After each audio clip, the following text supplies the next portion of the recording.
Gracias. Yo quería hablar... de esto, exactamente. ¿De dónde vienen las motivaciones? ¿De acuerdo? Yo, como ha dicho Marco, soy psiquiatra. Y como luego viendo una de las presentaciones que van a poner después, que yo ya las he visto, ahí uno hace referencia a las impresiones que uno provoca cuando dice su profesión, ¿no? Cuando uno dice que es psiquiatra, suele generar varios tipos de respuestas.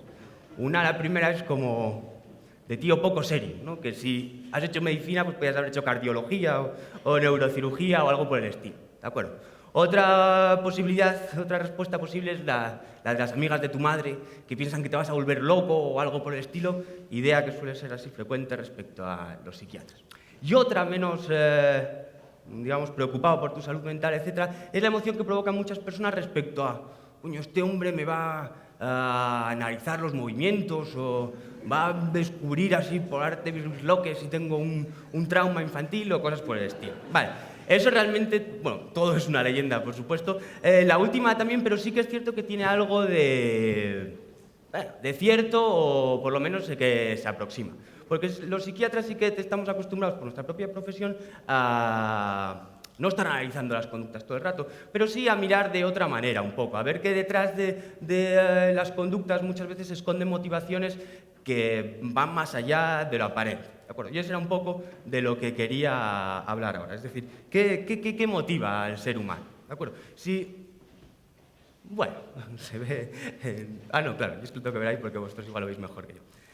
Si uno primero hace una aproximación a a las conductas del mundo animal, estas son muy sencillas, ¿de acuerdo? Aquí podemos ver una gacela o bueno, lo que quiera que sea eso, corre. ¿Por qué corre? Pues simplemente porque no quiere que se lo coma el que viene detrás, ¿no? Que es el leopardo, sí, un leopardo debe ser. ¿Y el leopardo por qué está corriendo? Porque tiene hambre.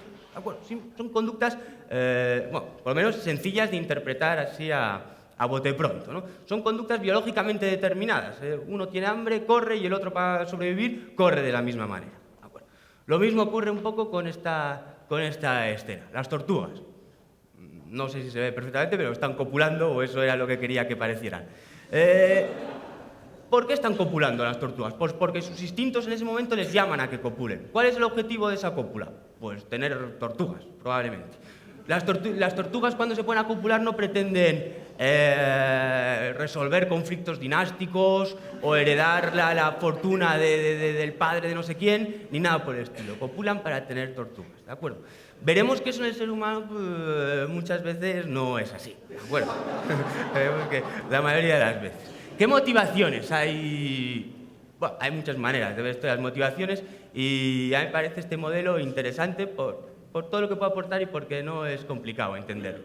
Habría como 4 grandes ejes de motivaciones. Intentar atribuir todas las conductas humanas a una única motivación o un único sistema de motivaciones sería, bueno, quizás un poco ingenuo, ¿no? Más bien son distintos sistemas de motivaciones que se articulan, en algunas personas predominan, o en algunas personas y en algunos momentos predomina un sistema, en otros otro, etc., ¿no? Pero podrían ser estas 4.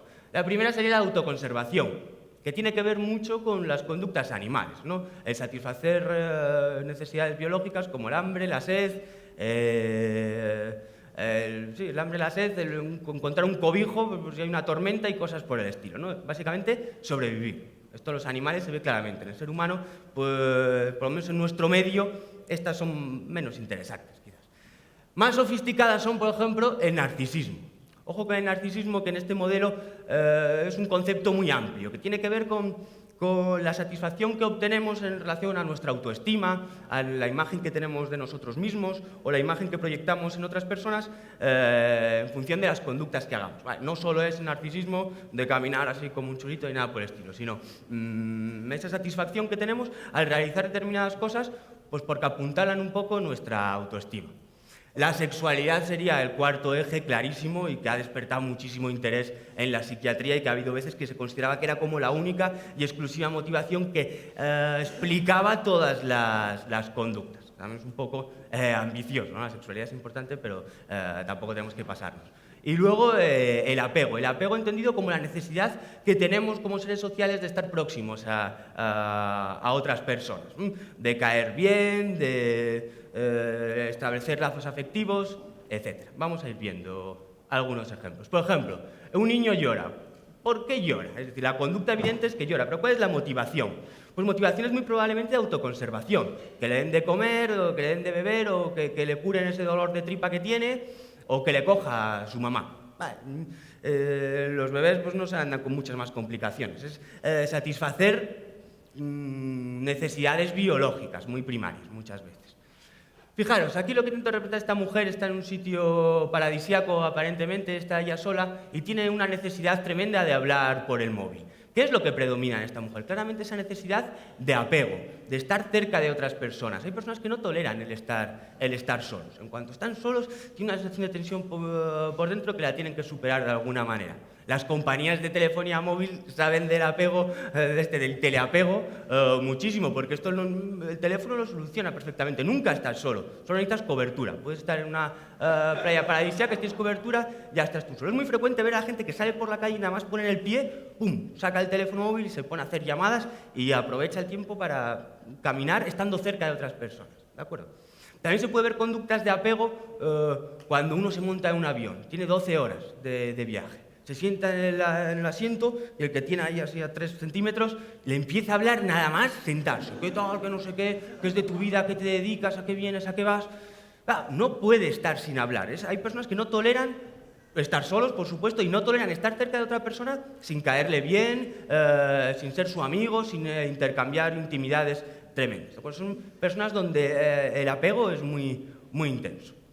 Conductas de tipo sexual, pues evidente, ¿no? Esto sería como las cosas evidentes. El sexo es una fuente de placer inagotable, de placer físico, pero veremos que también da pie a muchas malinterpretaciones en este sentido. Conductas que parecen aparentemente sexuales, encaminadas a conseguir placer sexual y que no tienen nada que ver con eso. Fijaros, aquí está el narcisismo. El narcisismo podríamos verlo como eso, como acumulación de poder, ostentación de poder o de riqueza. Clásicamente se asocia este tipo de conductas para explicarlas con el poder y la riqueza. Pero imaginaros en Londres, en la época del punk, con las crestas tremendas.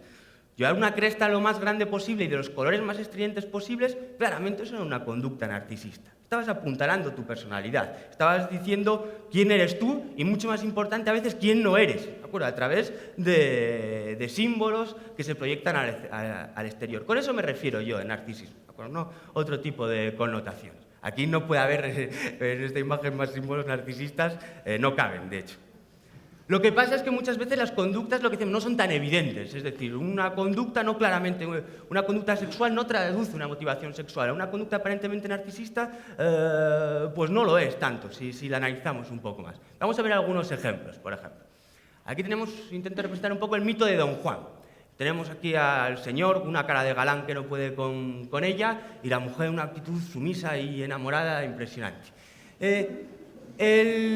¿Qué hay detrás del Don Juan? El Don Juan puede parecer como idea, como arquetipo. Es un seductor, un conquistador, es este hombre que hace gala de haberse acostado con más de 1000 mujeres. Podemos decir, una clara motivación sexual hay detrás de todo esto. Puede ser, pero interpretaciones desde un punto de vista psicoanalítico muy sesudo del mito de Don Juan que no tiene nada que ver con eso. De hecho, hay quien decía, así dándole muchas vueltas a todo esto, que incluso el Don Juan podía ser un impotente. Se decía cuando interesaba tanto esto de la sexualidad. ¿Qué quiere decir con esto? Que la mayor motivación y el mayor placer que obtiene el Don Juan no es acostándose con las mujeres, es seduciéndolas. Eso es narcisismo puro, es decir, uno apuntala a su personalidad a través de la seducción. Vale. Podemos verle a ella, a su doña Inés, ahí enamoradísima.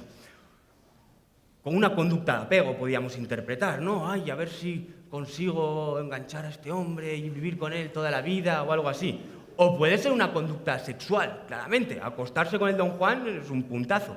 Y sobre todo una conducta narcisista, porque acostarse con cualquier persona puede ser narcisista. Puede obtener uno un beneficio de un apuntalamiento, un plus en su autoestima, no sería la palabra, pero llevarse al huerto al Don Juan, al hombre más deseado, ese es lo más de lo más, ¿no? Que uno sale de la cama, echa una reina y se siente muy narcisista, muy bien consigo misma. No es acostarse con cualquiera, es el jefe, como en las películas americanas, ya sería la animadora y él el jefe, el capitán del equipo de fútbol. No es lo mismo acostarte con un utillero que con el capitán. Pues, su personalidad, su autoestima sale mucho más reforzada. En esta imagen, fijaros, una cena. Una cena puede ser satisfacer instintos de autoconservación, comer. Sería muy ingenuo. Eso podría tener sentido en un sitio donde el acceso a la alimentación fuera difícil.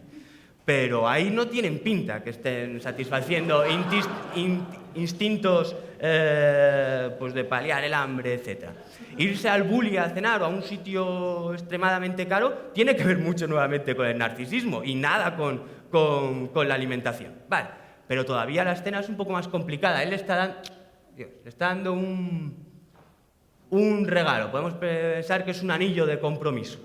La vemos desde el otro lado, ¿no? Pues, bueno, de los dos lados. Ahora el tema del compromiso. El tema del compromiso es la institucionalización del apego, si nos fijamos. Podemos pensar en esa idea de necesidad de vivir juntos, de comprometerse, de poner al público como testigo de que uno se ha comprometido, etc. Podría ser una escena donde el apego estuviera implicado. Pero también podría ser una escena donde las motivaciones sexuales estén implicadas. ¿Por qué? Porque igual la única posibilidad que tiene de acostarse con ella es pidiéndole que se case con ella. Entonces, no. O pueden nuevamente tener implicaciones narcisistas. Lo mismo, el hombre, el padre de esta mujer, es alguien súper rico y millonario. Casándose con ella, este hombre tendría que dejar de trabajar toda su vida y vivir la vida loca. ¿De acuerdo? Serían motivaciones claramente narcisistas, nuevamente. Con esto quiero decir de que muchas veces nada es lo que parece. La sexualidad, la conducta sexual es quizás la que puede dar lugar a más malos entendidos. Fijaros, bueno, imaginaos una escena sexual, podríamos hablar que aquí claramente lo que hay de por medio es la obtención de placer, pero depende de muchas cosas. Imaginaros la prostitución, por ejemplo. En la prostitución, en el caso de la prostituta, es una conducta sexual que nada tiene que ver con el placer sexual. Tiene que ver mucho más con motivaciones, en la mayoría de los casos, de autoconservación, de sobrevivir, de subsistencia, como las queramos llamar. Ojo con la mentalidad del putero. ¿Cuál es la fantasía del putero? Que la mujer tenga una motivación sexual, cuando evidentemente en el caso de la prostituta no es así en la mayoría de los casos.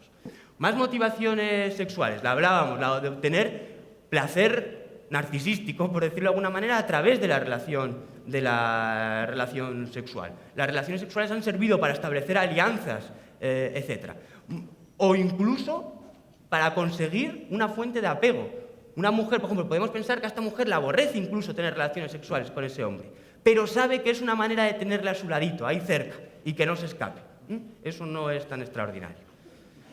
A veces, además, no solo es que las conductas parecen una cosa y pueden ser otra, sino que estos sistemas de motivaciones pueden entrar en conflicto unos con otros. Para poder satisfacernos, digamos, desde un sistema de motivaciones, tenemos que renunciar o poner en peligro a otro.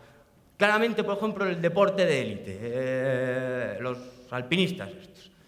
Esto de subir a esa montaña, a todas luces, va en contra de la autoconservación. Está poniendo en peligro su vida, sus dedos gordos de los pies, sus manos, etc. Hay un alto riesgo para la integridad física.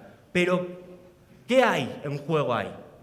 Autoestima, narcisismo, necesidad de superación, alcanzar el ideal que uno tiene sobre sí mismo que ha luchado tanto tiempo para conseguir. Muchas veces para conseguir ese ideal, esa conducta narcisista, pone en peligro nuestra propia vida. El dopaje es otro claro ejemplo de eso.